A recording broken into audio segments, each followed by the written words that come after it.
社会系的学生啊，有几个，然后我有2个方案要来介绍，一个是辅大真善美农学市集，但是我们就简称农学市集，就是今天中午大家在外面看到的，有很多卖菜啊、做肥皂的啦，然后做那个还有什么，还有一点点水果，还有烤橘子，烤橘子非常好吃哦，然后对，烤那个汤干很好吃，然后又可以治咳嗽感冒。那个等一下，如果中间下课或者是翘课的话，还买得到，但4点半之后就没有，应该还剩3颗的。那我先简单介绍一下农学市集。农学市集在学校就是王俊秀王老师王主任就是这一位，赫赫有名，环境社会学还有做了很多类似的运动的王老师他来到我们学校当全人中心的主任之后，然后就逼迫我不是，他就邀请我来一起说，我们来做一个有趣的事情吧，然后就开了这个市集，然后还有郑大台老师，然后我们就开始说，我们这时候应该做什么事情？那时候我们想的是，我们对于土地的议题，我们关心这个土地，我们希望跟土地有一个和谐的共处的方式。然后第2个是食欲，我们应该吃什么？我们吃什么就what you eat，就是你吃什么，其实你就是什么样的人。然后所以我们就开始做这件事，就做了农学市集。那农学市集就是照片有很多，之前还有爆米花，还有做旧的啦，做面包的啦，然后卖种菜的啦，然后我们都不用不用塑胶袋，然后都在学校里面收集那个2手的纸袋，因为我们现在有很多纸袋都丢掉，然后就把它拿来成为装我们的袋子，然后还有环保社也可以加入，然后基本上现在有一组志工在运作然后这是2014年开始的雏形，就是我们调查新庄附近的农地跟小农是什么，然后就发展这个志工组织。那这是我们的理念，就是友善环境，还有友善土地环境保护。然后我们想打造一个大学跟社区融合的，然后特别是在食育方面的一个环境跟空间跟平台，然后所以就做了这个小农市集、农学市集。我们也会处理很多议题的比如说土地跟环境跟这个的问题，我们会关心这些事情。然后社区型的农夫的，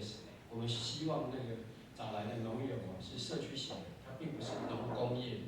他农工业其实他不需要我们，他就是继续撒农药，然后再全年卖，这样就 OK 了，跟我们无关。所以所有的农友来，他一定都是至少有机，或者是更往前一层的那个自然农法。然后我们关系的议题包含从市集到 CSA， 就是社区自行型农业到社区经济的发展，这个理念。然后当然我们也希望从经济上支持他们，理念上交换。那理念交换，我们就有很多新的议题的 NPO 的摊位会来办，比如说天主教的那个光人的系统，就是在新竹关系的夜游跟神父的那个华光，他们也会来办。然后我们也陆续在邀请其他的 NPO，比如说珍珠家园，然后有一些学校的他海外的服务团，他也把海外带回来的东西在我们这边也摆摊子。那我们跟其他市集有友善的关系，当然那个王主任是非常重要的可是这时候我们就有一个问题我们在辅大，我们又没有什么农学系、农业科系，为什么我们要办这个市集？但是后面我觉得蛮微妙的，就后来加进来的系远远超过想象，而且也慢慢变成我们辅大的特色。我们没有农业科系我们没有农经系、农非系，什么农业生物系之类的。但是结果后来加进来有餐饮系、营养科学系、社会系，连心理系都有很多学生跑来，然后还有教育学院也有人跑来。我觉得非常有趣，传播学院更不用说了。结果我们在这里就形成一个平台。那这个运作基本上有老师，还有学生的志工，还有理念摊位跟农友的摊位，就大概这4个的组成。然后这个对不起，这个内容很改。现在是每个月的第1周跟第3周的星期3中午，早上10点到下午4点半。那那包含我们也会办农学讲堂，还有一些活动各式各样的活动。但这里我带快一点，是石北，在新竹建设乡，我们去拜访他，跑到新竹去。那他本来是个牙医生，让他看到那个部落，他觉得部落这样子，小孩子来都市都没有工作，他们也没有房子，那也不知道怎么办，他就在那边设一个社区型的小型的农场，然后他会在新竹的主经理市集跟我们的农学市集卖然后当然种多的菜他们自己吃，应该是说他们吃剩的拿出来卖给你，老天吃剩的给他们，他们吃剩再拿出来卖。也可以去参访这是辉耀，辉耀就是也很有名，就是以前的土城弹药库要被征收，那因为它只有2分地，它被征收可能只能拿到200万，可是在台北市200万只能买1间厕所，所以他本来过着很好的生活，他是一个小农家，然后可是他的土地2分地被征收之后，他就变成反而变成一个穷人，他不知道怎么办他就开始抗争了，然后就有很多那个农学市集支持他，就包含那个弯腰，还有我们就支持他。他3分地，其实他不到3分地，然后他就种蔬菜然后那因为他的生意很好，后来现在又发展出面包，连他儿子都会来帮他做，就是靠着农学市集。大家都觉得农学市集太小，他比不过全联沟通系统，可是实际上后来他也发挥了我们想象不到的作用就是他们我们会叫他挥洒，不是挥洒吧？这是望德园，望德园就是一个天主教系统的身心障碍生的照顾，它是台湾很早的一个身心障碍生的照顾，然后是由叶尔根神父创办，他们就自己种菜自己种馒头然后叶尔根神父现在的大体还在医学院，在7楼还8楼就是反正他们这个耶稣会他会发一个默愿，就是我已经要在台湾了，就留在台湾，他身体留在台湾，他就创造了那个照顾身心障碍瘫人的那个工厂。那有一件很有趣的事情，我们第1次办农学市集，第1次办，全校非常踊跃订了3万块的馒头，结果那个憨人就做馒头做到很生气，就罢工说不做了。我们可能不会罢工，但他们很生气，说为什么要做，一直做，很生气之后，那个全院的其他的辅导员什么神父全部都来做馒头，所以后来我们也没有，就想说不能这样折磨他们，因为憨人他就做一定的时间，接下来其他时间他就不想做，但是在那个时间做那个单调重复的事情，他会很开心跟很多大学生一样，没有了，我们有录影片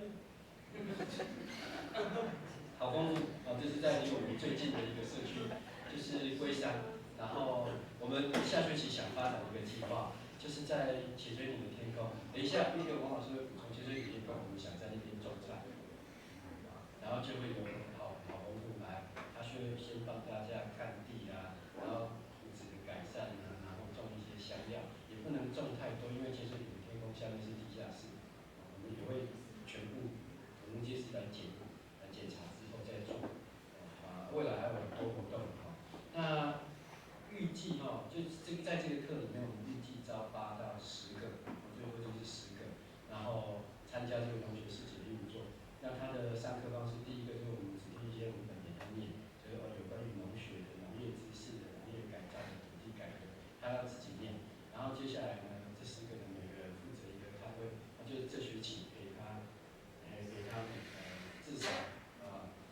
至少隔2周，他要在星期3，不管是如果早上有课那没关系，那就下午陪他，不管是陪他开或是陪他收，这样陪他一个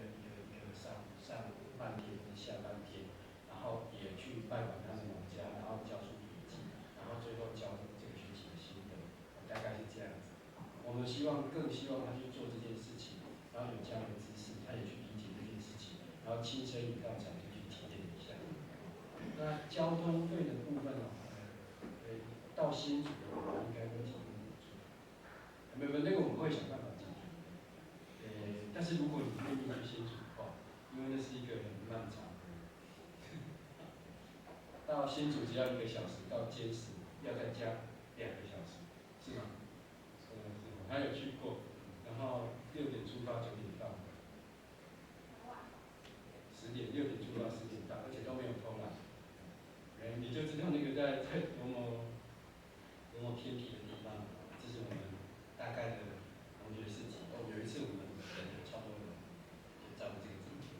接下来交给王老师稍微补充一下。我们要介绍菜吗？应该不用，我们大家就买菜。你刚刚买菜。很高兴来这边站台，因为实际上是他们2位老师。那我们来推荐这样的一个活动。首先呢，在吴老师在推动这个课的时候，他是由书桌到餐桌，什么意思呢？书桌到餐桌的距离，比地球到月球的距离还远，相信我。意思也就是说，你们以前一路走来都在读书，其实量尺的部分你完全无感，应该这样说了，不然就是外食，不然就888帮你弄好。因为这样子，所以我们的食安出了问题。坦白讲，活该啊！因为生活者、消费者没有站出来嘛，我们没有站出来，坦白讲，我们被害了。那这样不行啊！作为一个大学，怎么样让书桌等于餐桌？农学就出现了。第一点，书桌等于餐桌，就代表我们在大学里面还是要把学农这个事情当做我们生活里面非常重要的一环，所以不要自称为消费者，请称为自己叫生活者。生活者，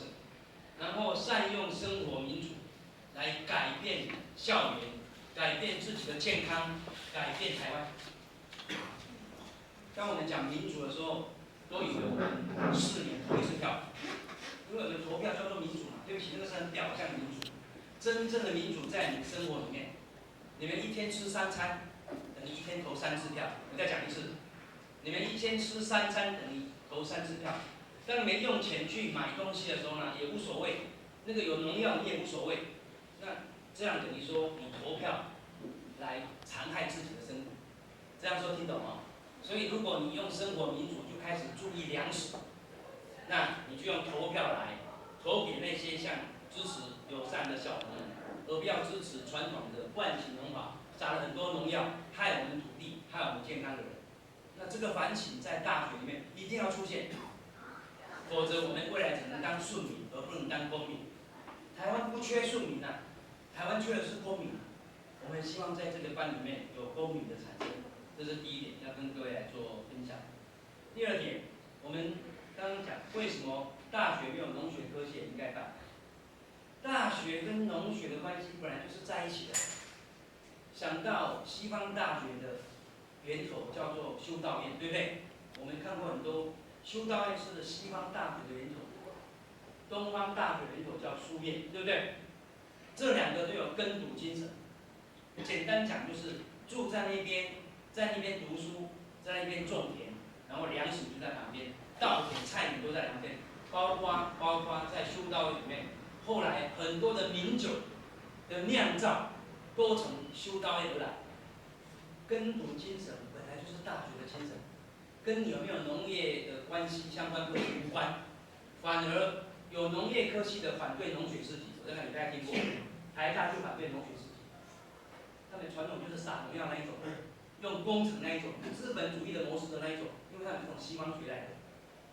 那这个事情坦白讲，在大学需要有很大的反省，辅大反省的，所以我们有一个农学士级的出现，那么鼓励生命相遇，就是不同生命相遇。就会在里面产生，什么意思呢？你们在那边可以碰到不同系的同学，因为说不定你们有不同系同学在那边，就要当志工。当你们到农学士级碰到了农夫，对不起，农夫在你以前是碰不到的，因为中间有米虫、菜虫，对不对？有米虫、菜虫在中间，你买的时候只面对到最后的那个超级市场，你碰不到你的衣食父母。再讲一次，帮你耕种了，你碰不到，对不起，现在你碰到了。生命相遇，有一天你去产地小旅行，你会碰到不同的生命，也就是当这些小农已经用支持土地友善的方式在耕种的时候，他的稻田里面跑出了很多的生命，没有被农药干掉，因为它已经不用农药了，所以你会看到蚯蚓，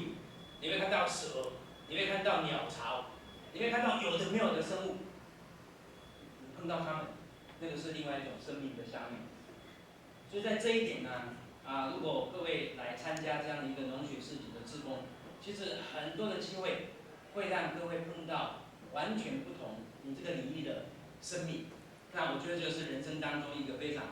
幸福的事情，这是第二点。第三点呢，我们过去在推动农学世界中呢，我们是在88风灾的时候看到了农夫跟原住民的困境。我是清华的老师，那么当然武大是我的母校，这个没问题。那我被借调回来母校2年，我非常的荣幸，所以我很希望为武大留下一些非常有趣的事情。那么在88水灾，我们在看到农夫的困境，所以我们决定就是说怎么样支持土地友善的小农。那看到原住民的困境，所以我们有一个叫国立屏北高中的原住民小清华原住民专班。我们没有附中，我们的附中竟然是在南部的屏东，专门培育小清华。所以这个过程里面呢，我们其实看到了土地跟小农的困境，我们非常荣幸能够支持他们，因为他们目前的价格稍微高一点点，因为它那个规模不够大，各位知道不到1%嘛。可是呢，请把那个多出来的价格当做健康保险，宁愿钱给小农夫，也不要钱给医生。我再讲一次哦，我们自己有医学院，但是我还是一样讲，在这个之前，宁愿钱给农夫，也不要钱要留给医生。因为医生应该是到最后的关头，能够用更好的方式来治疗那边，可是不要在这个前面就把因为农药的关系自己健康受害了。所以在这个前面宁愿给农夫，而先不要给医生，当做一个保险。最后它是价值，不是价格。我们现在做的事情虽然价格稍微高一点点，可是因为它后面有一些价值，所以用价值带动的价格，我们当然要全力的来帮忙它，来支持它。所以这个是几点我们要跟各位做报告。然后最后等一下是潜水艇的天空，这个我们称为叫做可实性